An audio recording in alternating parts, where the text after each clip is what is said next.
Samsung for sending out this review unit ahead of time. Inside the box we have our usual suspects, SIM ejection tool, little bit of paperwork and USB Type-C to Type-C charging cable. And now here is our first look at the newly designed and updated Galaxy S26 Ultra. So similar to last year's S25 Ultra, getting a little more rounded. We are going completely rounded now on this S26 Ultra. This is a far departure from the S24 Ultra and holder. We now have a completely rounded out phone here, and they've also softened up all the edges on this. So it's the least ultra feeling phone ever. But I'm personally really enjoying the new feel on this initially. And coming in here at 213 grams on last year's S25 Ultra. 214 grams, not a major difference. You're gonna notice the difference for the older gens, in addition to getting slightly thinner. So we're now at 7.9 millimeters on this, compared to 8.2 on the S25 Ultra. I'm also so glad to see Samsung reverting back to just a simple camera layout, like they've done in so many past years. I personally was not a fan at all of this black camera ring design. That was on a lot of Samsung's recent releases. You can see how much light is just reflecting and bouncing off of them. Taking a physical tour. On the right we have our power button and volume rockers. On the top we have two mics on the left. We have nothing, and on the bottom we have our SIM tray, which in here we have room for one SIM card. No micro SD expansion here. And now let's take our first look at the 6.9-inch 1440p 120Hz refresh rate AMOLED display. Also the anti-reflective coating, of course. Feels really nice to have this much screen space in a slimmed down design, but above all else, what makes this display so interesting this year is we have the new privacy screen. So I have this just as a double press here. It really does dim down the display a lot, so just show it again.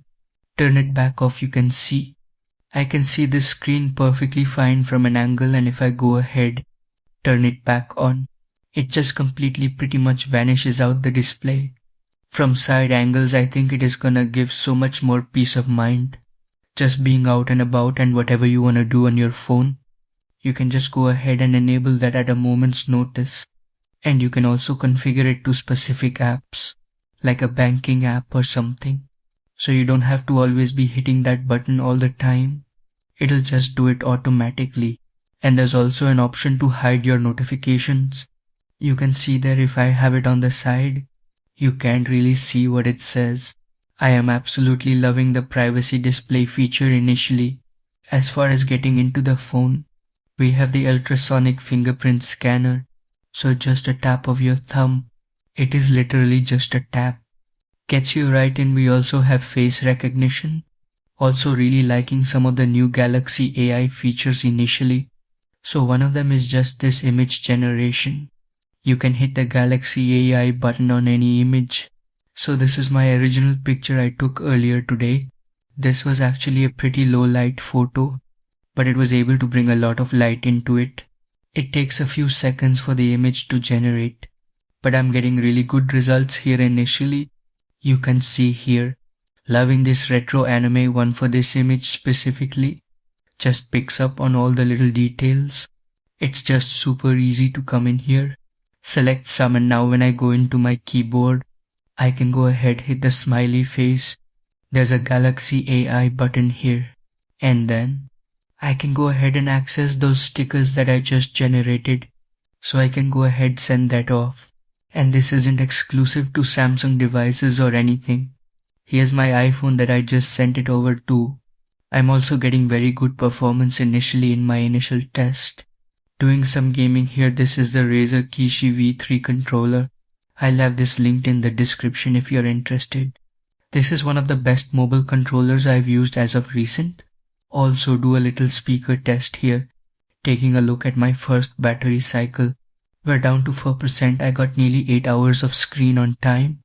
This was with the highest resolution turned on. 120Hz refresh rate, a lot of maximum brightness. Watching a lot of YouTube. Doing a fair amount of camera usage to prepare for this video. Doing a lot of gaming testing and some photo editing. Galaxy AI, a lot of use with the new Galaxy Buds for Pro. Check out that video next. I'm definitely more than happy with the 8 hours of screen on time. I know a lot of people out there are upset that this isn't getting a larger battery capacity. Still just have the 5000 milliamp hours here, but even if it doesn't have the flashiest battery tech on the market currently, I would say I'm still gonna be getting good battery life on this, in addition to really good performance. And while I wait for this to completely die out, it's gonna be time to check out the new 60-watt charging speeds on this S26 Ultra. So I went out and got the new official 60-watt charger from Samsung. And we are underway at the 5-minute mark. We're nearly 20% at 15 minutes, we're at 46%. This is some really fast charging for a Samsung device. We're up to 70% in 25 minutes and we are up to 90% at 38 minutes. And the last percent took a few minutes. But we got a full charge in 51 minutes and 59 seconds. 0 to 100%, this is definitely noticeably faster compared to any other previous Samsung phone. I'm really glad to see the faster 60-watt charging on this. We also have faster wireless charging. There is now this wireless charging puck that can give 25 watts. It's called the Magnet Wireless Charger G to 25 watts.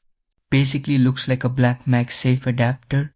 However, there is still no magnets built into the phone itself because of the S Pen being built in.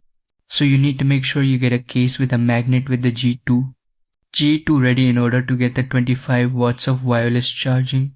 I do have the silicone magnet case to check out for this video. Actually really liking the feel of this silicone case initially. It has a bit more of a hard plastic feel to it. It fits in and out of the pocket decently. We have a little bit of lip on this case, so should be fine putting it on the table. So now we can go ahead, pop that right on there. We have a firm connection here. All their official cases this year have the magnetic backing on them. So overall first impressions. I'm very impressed with the Galaxy S26 Ultra initially. I know a lot of people like to mope and complain. There's not a ton of generational differences, but some of the changes made here are honestly really appreciated. Getting those faster charging speeds, some extra camera functionality, a more comfortable feel in the hand, the privacy screen feature. I'm actually enjoying the new Galaxy AI features. Thanks so much for watching. Take care.